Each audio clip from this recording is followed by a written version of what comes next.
শাকিব খানের ছোট ছেলে শেহজাদ খান বীরকে নিয়ে অপবিশ্বাসের কেমন নোংরামি। ছি ছি ছি ছি, অপবিশ্বাস আপনি নিচে নামতে নামতে এতটা নিচে নামবেন? সন্তান তো, হোক সেটা আপনার হোক সেটা বুবলির, সন্তান তো শাকিব খানের। এমনকি অন্যদিকে ভাবলে শেহজাদ খান বীরের তো আপনিও মা, ছোট হন আর বড় হন, আপনিও তো তার মা সমতুল্য। আপনি কিভাবে একটা এই বাচ্চা ছেলেকে নিয়েও এমনভাবে নোংরামি করতে পারেন? তাকে শাকিব খানের সন্তানের পরিবর্তে তাপসের সন্তান বানিয়ে দিচ্ছেন। এইটা কি কোনো সুস্থ মানুষের কাজ? ছি ছি ছি ছি। ভিউয়ার্স, আজকে এমন একটি ঘটনা অপবিশ্বাস ঘটিয়েছেন, যে ঘটনাটি শোনার পর যাদের অপবিশ্বাসের প্রতি ন্যূনতম সফট কর্নার রয়েছে বা ন্যূনতম ভালোবাসা রয়েছে, আশা করি সেই ভালোবাসার জায়গাটিকে দ্বিতীয়বার ভাবতে হবে যে আসলে এই ভালোবাসার যোগ্য অপবিশ্বাস কি না। আমার পাশে একটি স্ক্রিনশট দেখতে পাচ্ছেন, টিম অ্যাবি, অপবিশ্বাসের টিম অ্যাবি ফেসবুক পেজ থেকে পোস্ট করা একটি পোস্ট, 1 ঘন্টা আগে পোস্ট করা হয়েছে।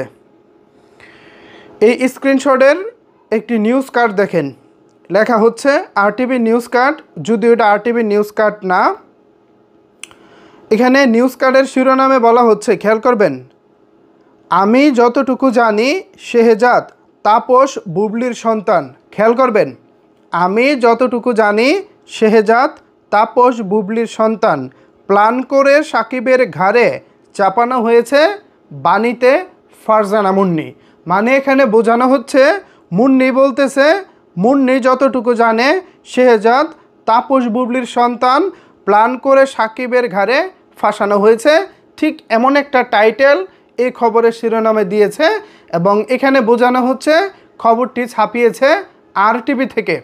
অথচ বাস্তবতা হচ্ছে আরটিভি থেকে কখনোই এরকম নিউজ করা হয়নি। তাছাড়া এখানে নিউজের যে ডেট দেখতে পাচ্ছি 23 জানুয়ারি 2024, তার মানে আজ থেকে আরও 8 মাস বা 7 মাস আগের নিউজ।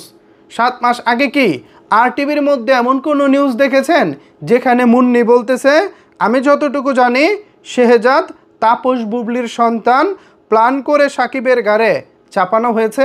এই ধরনের নিউজকে আগে কখনো দেখেছেন? দেখেননি। আমি তর্কের খাতিরে যদি ধরে নেই আরটিভি এরকম নিউজ করেছে, তো সেই নিউজ কি অপবিশ্বাস শেয়ার দিতে পারেন? যেখানে তার সন্তানের জন্মের বৈধতা নিয়ে প্রশ্ন তোলা হচ্ছে, সেখানে কি অপবিশ্বাস এই ধরনের নিউজ শেয়ার দিতে পারে? এইটা তো তিনি নৈতিকভাবে হোক বা জেলাসি থেকে হোক, যে কোনো জায়গা থেকে হোক, তিনি সেটা পারেন না। যেহেতু শেহজাদ খান বীর শাকিব খানের সন্তান, তার মানে অপবিশ্বাসেরও সন্তান। হতে পারে অপবিশ্বাস ডিভোর্সি, হতে পারে বুবলি ডিভোর্সি, তারপরও শাকিব খানের 2 সন্তান মানেই অপবিশ্বাসেরও সন্তান, বুবলিরও সন্তান। এখন এই সন্তানকে নিয়ে এভাবে নোংরামি, এটা কিভাবে হতে পারে? আমি এর বিচারের দায়ভার ভিউয়ার্স আমি আপনাদের উপরে ছেড়ে দিলাম। একটা মাসুম বাচ্চা, সে হয়তো দুনিয়াটা এখনও ভালো করে চিনে না, জানে না, অথচ তাকে নিয়ে তার সৎ মা বলি বা তার বাবার দ্বিতীয় ওয়াইফ বা প্রথম ওয়াইফ, তাকে নিয়ে এভাবে নোংরামি করতেছে। সে তো এইটাও বোঝে না। দেখেন, একটা বাচ্চাকে নিয়েও এভাবে নোংরামি। যদি সে কখনো বুঝে বড় হয়ে যে তাকে নিয়ে একসময় এরকম নোংরামিটা তার বাবার অন্যর একটা ওয়াইফ করেছে, এতে করে ওই ভাই শাকিব খানের যে আরেক সন্তান রয়েছে আব্রাহাম খান জয়, তার প্রতি শেহজাদ খান বীরের যে একটা মনোমালিন্য হবে যে তোর মা আমার জন্ম নিয়ে প্রশ্ন তুলেছে বা তুলেছিল, এইটা মানে কেমন কি হচ্ছে এগুলা বুঝতেছি না। আমি তর্কের খাতিরে ধরে নিলাম অপবিশ্বাস এখানে যা শেয়ার দিয়েছেন যে তাপস বুবলির সন্তান, আচ্ছা ঠিক আছে। তাহলে শেহজাদ খান বীর জন্ম নিয়েছে কবে? শেহজাদ খান বীর জন্ম নিয়েছে 2020 সালের 21শে মার্চ। আর বুবলির সাথে তাপসের ঘনিষ্ঠতা বা রিউমার চলতেছে এই তো 1 বছর হয়, গেল 1 বছর হয়, ধরে নিলাম তর্কের খাতিরে 2 বছর হয়। তো তো মাত্র 2 বছর ধরে, লাস্ট 2 বছর ধরে ধরলাম বুবলির আর তাপসের একটা সম্পর্কের গুঞ্জন তো চলতেছে। অথচ শেহজাদ খান বীরের জন্ম তো 4 বছর আগে। তখন তাপসের সাথে তো বুবলির কোনো সম্পর্কই ছিল না। তাহলে এই প্রশ্নটা কোত্থেকে আসে?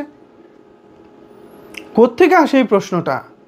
মানে একটা লজিক আপনি দাঁড় করাবেন, একটা বিষয় আমাদের সামনে আপনারা নিয়ে আসবেন, সেই বিষয়ের তো ন্যূনতম লজিক থাকতে হবে। সেই লজিক তো আপনারা রাখেনই নাই, বরঞ্চ শাকিব খানের দ্বিতীয় সন্তান শেহজাদ খান বীরের জন্ম পরিচয় নিয়ে প্রশ্ন তুলতেছেন।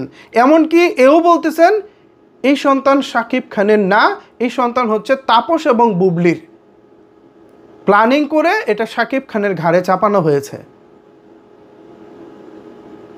আল্লাহ না করুক, আল্লাহ না করুক যদি এরকমটা হয়েও থাকে, ধরে নিলাম কোনো একটা কারণে ঘটনাচক্রে 4 বছর আগে তাপসের সাথে বুবলির এই সেই হয়েছে, সন্তান ধরে নিলাম বুবলির পেটে হয়েছে, দিন শেষে এটা শাকিব খানের ঘাড়ে চাপানো হয়েছে, ওকে ফাইন, সব কিছুই ফাইন, ঠিক আছে।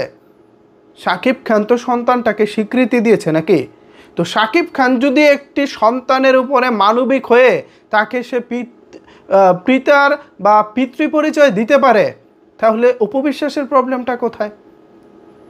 মানে তর্কের খাতিরে ধরে নিলাম যে এটা সত্য, সাজানো গোছানো নাটকটা সত্য।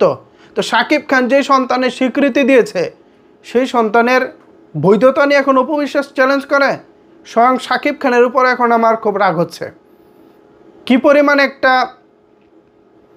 ফালতু মহিলাকে শাকিব খান তিনি তার আশেপাশে রাখতেছেন আমি বুঝতেছি না। শাকিব খান ভাই, আপনি কি বুঝতেছেন না? উপবিশ্বাস, বুবলি, এরা কেউ আপনার জন্য এতটুকু মঙ্গলকর নয় বা মঙ্গলজনক নয়। আপনি এটা কবে বুঝবেন? একজন আপনার ভক্ত হিসেবে, আপনার একজন শুভাকাঙ্ক্ষী হিসেবে আমার তো এই বিষয়টি দেখতে খুবই খারাপ লাগে। আমি কেন, যারা সুস্থ মস্তিষ্কের মানুষ রয়েছেন, যারা একটু জ্ঞান বুদ্ধি রাখে, তারা যদি এসব কর্মকাণ্ড শোনে বা দেখে, কি হবে বলুন তো? আপনার সন্তানের বৈধতা নিয়ে অপবিশ্বাস প্রশ্ন তুলতেছে, আপনি কি কিছুই করবেন না? মুখ বুজে সহ্য করে থাকবেন?